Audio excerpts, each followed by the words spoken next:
Welcome to Divya cooking channel. ఈరోజు మన వీడియోలో ఈజీగా ఇంట్లోనే మలాయ్ కేక్ని ఎలా ప్రిపేర్ చేయాలో చూద్దాం.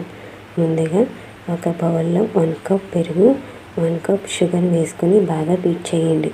షుగర్ అనేది బాగా కలిసేంత వరకు బీట్ చేసిన తర్వాత 1 కప్ ఆయిల్ వేయండి. సన్ఫ్లవర్ ఆయిల్ అయినా ఏం ఆయిల్ అయినా పర్వాలేదు. 1 కప్ ఆయిల్ వేసి బాగా బీట్ చేయండి. తర్వాత 1 కప్ పాలు కూడా వేసుకోండి. మనం ఏం వేసినా సరే వేసిన ఐటమ్ అనేది అందులో మిక్స్ అయ్యేంత వరకు బాగా బీట్ చేసుకోవాలి. ఇప్పుడు ఒక జల్లెడ పెట్టుకుని అందులో 1 కప్ మైదా, 1 spoon baking powder, 1/2 spoon baking soda వేసుకొని జల్లించండి. అలా పిండి మొత్తం జల్లించిన తర్వాత విస్కర్తో కానీ స్పూన్తో కానీ పిండి మొత్తం అందులో కలిసేంత వరకు బాగా కలుపుకోండి. అలా కలుపుకున్న తర్వాత 1 కప్ సూజీ రవ్వను కూడా యాడ్ చేయండి. ఇప్పుడు 1 కప్ సూజీ రవ్వ వేసుకొని అది కూడా అందులో కలిసేంత వరకు కలపండి. మీకు ఏదైనా గట్టిగా అనిపిస్తే పాలు వేసుకొని కొంచెం లూజ్గా కలుపుకొని పక్కన పెట్టండి. ఇప్పుడు ఒక ప్యాన్ తీసుకొని ప్యాన్కి ఆయిల్ అప్లై చేసి మనం కలిపి పెట్టుకున్న కేక్ బ్యాటర్ని ఇందులో వేయండి. ఇలా రిబ్బన్ కటింగ్ వస్తేనే మనకి కేక్ అనేది పర్ఫెక్ట్గా వస్తుంది. అలా వేసిన తర్వాత హీట్ చేయడం కోసం స్టవ్ వెలిగించి ఒక ప్యాన్ పెట్టండి.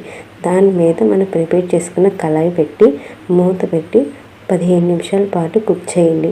అలా 15 నిమిషాలు కుక్ చేసిన తర్వాత లైట్ గోల్డెన్ కలర్ వచ్చాక మరోవైపు టర్న్ చేసి 10 నిమిషాల పాటు ఇటు కూడా కుక్ చేయండి. అలా ఉడికిన తర్వాత కేక్ అనేది తీసి పక్కన పెట్టండి. ఇప్పుడు మలాయ్ కోసం ఒక ప్యాన్లో 1 కప్ షుగర్ వేసుకుని షుగర్ అనేది గోల్డెన్ కలర్ వచ్చేంత వరకు అలా ఫ్రై చేయండి.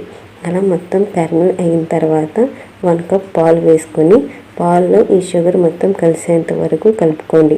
ఇలా చేయడం వల్లనే మనకి మలాయ్ అనేది ప్రిపేర్ అవుతుంది.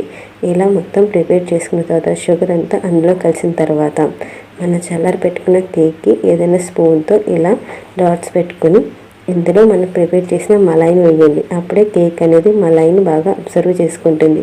ఇలా వేసిన తర్వాత 15 నిమిషాల పాటు అలాగే వదిలేయండి. అప్పుడు మలాయి మొత్తం కేక్ పీల్చుకున్న తర్వాత మనం పైన జీడిపప్పు బాదంతో గార్నిష్ చేయండి. అంతేనండి, ఇంట్లోనే ఈజీగా మలాయ్ కేక్ రెడీ. చాలా ఇష్టంగా తింటారు పిల్లలు కూడా. మీకు కూడా ఈ వీడియో నచ్చితే ఒక లైక్ చేయండి. అలాగే మన ఛానల్ని సబ్స్క్రైబ్ చేసుకోండి.